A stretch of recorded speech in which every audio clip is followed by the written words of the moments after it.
पेट में गैस बन रही हो, मरोड़ हो रहा हो, दस्त लग रहे हैं या फिर पेचिस की प्रॉब्लम है, कोई भी प्रॉब्लम हो, ये आधी चम्मच आप लेंगे और आपकी सारी जो है बीमारियां दूर हो जाएगी।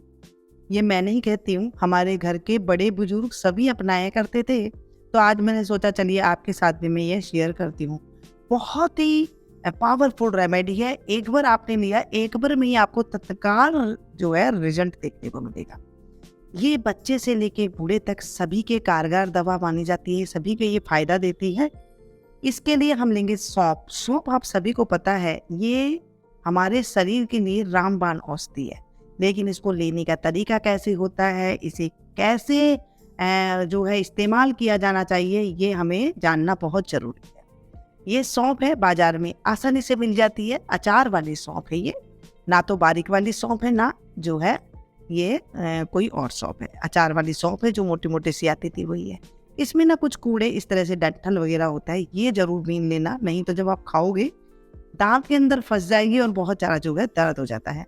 इसमें कूड़े होते हैं, छोटे छोटे कुछ कूड़े होते हैं, उन्हें आप हटा दें, इन्हें आप फटकार लें तो भी ये निकल जाते हैं। या फिर कोई बारीक वाली चलनी हो, आटे वाली चलनी जैसी होती है, तो उससे भी आप इसे छान सकते हैं। लेकिन तरीका क्या है ये जानना बहुत जरूरी है।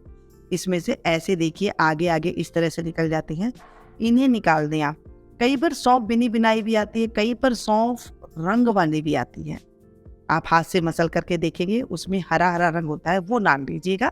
आप थोड़ा चेक करके लें, खा करके देखें उस सौंफ में कोई ज़्यादा कड़वाहट ना हो, ज़्यादा पुरानी सौंफ ना दे दे, इस तरह से ध्यान रखें। हरी हरी हो, लेकिन जो पीली पीली पड़ जाती है या फिर ज़्यादा पुरानी हो जाती है, वो चखने पर ही हमें पता चल जाता है। पहली तो ये वाली बात है। कितनी मात्रा मैंने वो आगे मैं बताऊंगी। इसे फटकार करके जब हम साफ करते हैं तो इसके आगे अगर कोई छोटे छोटे से जो धागे होते हैं ये फंस जाते हैं दांतों में, और जब हम इसे इस तरह से मसल करके डाल देते हैं तो इसकी जो डंडियां होती है वो भी इसमें से निकल जाती है। इसको साफ करना अति आवश्यक है। अगर आप साफ नहीं करेंगे तो ये दिक्कत कर देती है, दांतों में लग जाती है। कई बार इसकी जो डंडियां होती है ये बड़ी मुख में चुभने लग जाती है। देख रहे हैं, ये इस तरह से जो है ये मुख में चुभने लग जाती है। तो इस तरह से इसे साफ कर लें। और एक बात, ये दस्त में रामबाण काम करती है। पेचिस मतलब किसे बोलते हैं, पेचिस मरोड़ा, आपके कमेंट्स आएंगे किसे बोलती है। जब रुक रुक के आपको टॉयलेट में जाना पड़ रहा है, या फिर आ नहीं रही आपको टॉयलेट, और अपनी जात में जो है आपको ऐठन सी पैदा हो रही है, तो उसे पेचिस मरोड़ भी कहते हैं कई जगह पर।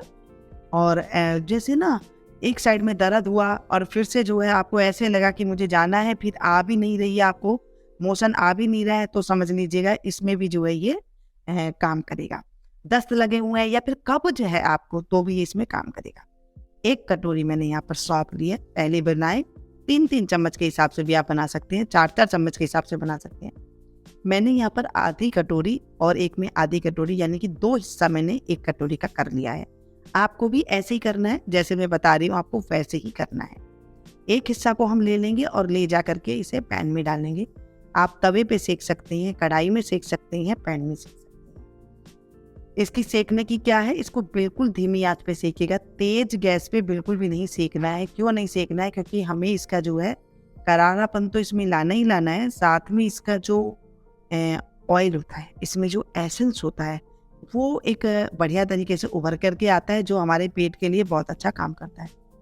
कच्ची पक्की सौंफ आपने अपनी दादी से सुना होगा, अपनी नानी से सुना होगा, अपनी मम्मी से सुना होगा। नहीं है तो आप अपनी कभी किसी बुजुर्ग से पूछिएगा, वो बताएगा कच्ची पक्की सौंफ कितने काम की है। आप कितनी कितनी दवाइयाँ ले लें, डॉक्टर दवाइयाँ देते हैं, वैद्य के पास चले जाएंगे, दवाइयाँ आप ले लेंगे, वो काम नहीं करेगी। ये एक बार में आपको इतना अच्छा रिजल्ट देगी कि आप कमेंट करने पर मजबूर हो जाएंगे कि मीनू जी धन्यवाद, आपने मुझे ऐसी रेसिपी आप लोगों ने हमारे साथ शेयर की है। मैं वही रेसिपी शेयर करती जो हमारे बड़े बुजुर्ग किया करते थे। हम भूल चुके हैं, दवाइयों के पीछे भाग रही हैं। कुछ नहीं था, ये आसान सी चीज़ें हुआ करती थी, ये सारी चीज़ें हम भूल रहे हैं। धीमी आंच पर इसे हम भूनेंगे तो चट चट की आवाज़ आएगी। आप भी सोच सकते हैं, जैसे देख रही हैं बिल्कुल चट चट की आवाज़ आने लगेगी, तो आप इसे गैस की फ्लेम को बंद कर दीजिएगा, यानी कि अच्छे से ये भुन चुकी है। लेकिन ये थोड़ा मोटा तले का है, तो ये धीरे धीरे और थोड़ा सा हल्की सी और खुशबू जो है अच्छी सी उभर करके आएगी। इसमें खुशबू सी आती है जो बहुत बढ़िया लगती है। इसे हम बिल्कुल अच्छे से, जब आपको लगे कि ये कलर एकदम अच्छा सा आ गया है और अभी जो है मैंने गैस की फ्लेम को बंद कर दिया, लेकिन ये मोटे तले की है ना फ्राई पैन, तो इसमें क्या होता है मैं इसे थोड़ा चला दूंगी और ताकि ये एक तरफ से ये जले ना। कच्ची पक्की सौंफ जब कभी भी किसी को हुआ करता था ना, आज भी गाँव में जब होता है या फिर हमारे घर में बड़े बुजुर्ग है, वो किसी बच्चे को भी अगर कुछ मरोड़ वगैरह होते हैं तो आप देखेंगे कई बार माएँ कहती है इसे तो दस्त लगा हुआ है, दवाई के बाद भी ठीक नहीं हो रहा है, तो ये दे दीजिएगा। कोई पेचिस है, कोई कब्ज है, कुछ भी है तो ये दे दीजिएगा, ये बहुत अच्छा काम करेगा। वो गाँव वाले भी जो है ना, आपके बड़े बुजुर्ग यही बताएंगे, ये बहुत अच्छी रेमेडी।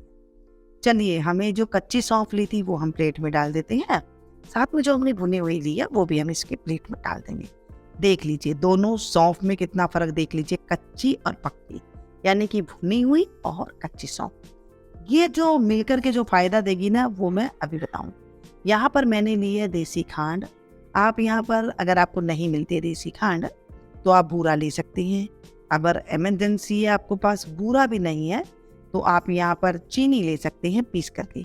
आप यहाँ पे डले वाली मिश्री जो धागे वाली आती है वो भी ले लीजिएगा। ये सारी कारगर है, कोई भी मर्जी डाल लीजिए, मतलब सारी काम करेगी।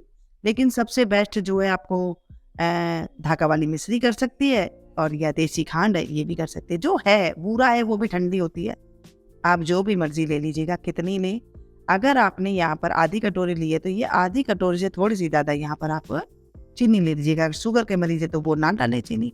और यहाँ पर जो है इसमें मीठा डालने से बच्चे आसानी से खा लेते हैं, और ये जो मीठा डालने से ये ठंडा होता है तो ये हमारे पेट को हाथों हाथ जो है फायदा देता है।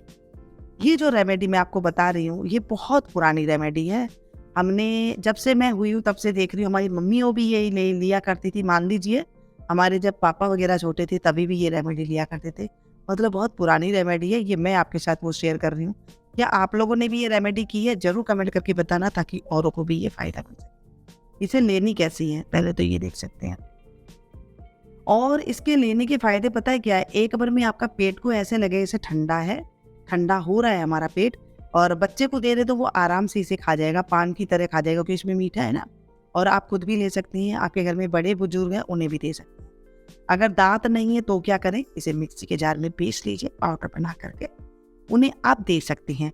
और जैसे हम खाना खाने के बाद इसे आप आधी चम्मच के करीब आप इसे ले सकती हैं, चबा करके इसको एकदम बारीक बारीक आप खा लें। इसे रखना कैसे, इसे खुले में नहीं रखना है, इसे किसी एयर टाइट डब्बे में आप रख सकती हैं पैक करके इस तरह से। और जब भी आप खाना खाएं उसके बाद सुबह शाम तो आपको आधी आधी चम्मच लेना ही है, हो सके तो आप दोपहर में भी ले सकते हैं। इस तरह से आप इसे डब्बे में बंद करके रख सकते हैं। सुबह शाम आप ले करके इसके ऊपर अगर आप पीस के आप ले रहे हैं तो थोड़ा सा पानी ले सकते हैं, नहीं तो आप ऐसे ही चबा लीजिए, उसमें ही आपको तुरंत रिजल्ट आ जाएगा। आप देख करके हैरान रह जाएंगे कि हम कहाँ महंगी महंगी दवाइयाँ खा रहे थे, और ये एक ऐसी रेमेडी आपने बताई है मीनू जी की हमें जो है शायद हम भूल चुके थे। आज की ये पुरानी हमारी दादी नानियों वाली रेसिपी कैसी लगी आपको कमेंट करके बताना, और लाइक जरूर दे करके जरूर जाना। लाइक देने से मुझे मोटिवेशन मिलता है, और मैं आप लोग के लिए ऐसी ही दिल से अच्छी अच्छी रेसिपियां लेकर के आती हूँ, ताकि मेरी सब्सक्राइबर फैमिली को वो लाभ मिल सके जो वो चाहते हैं।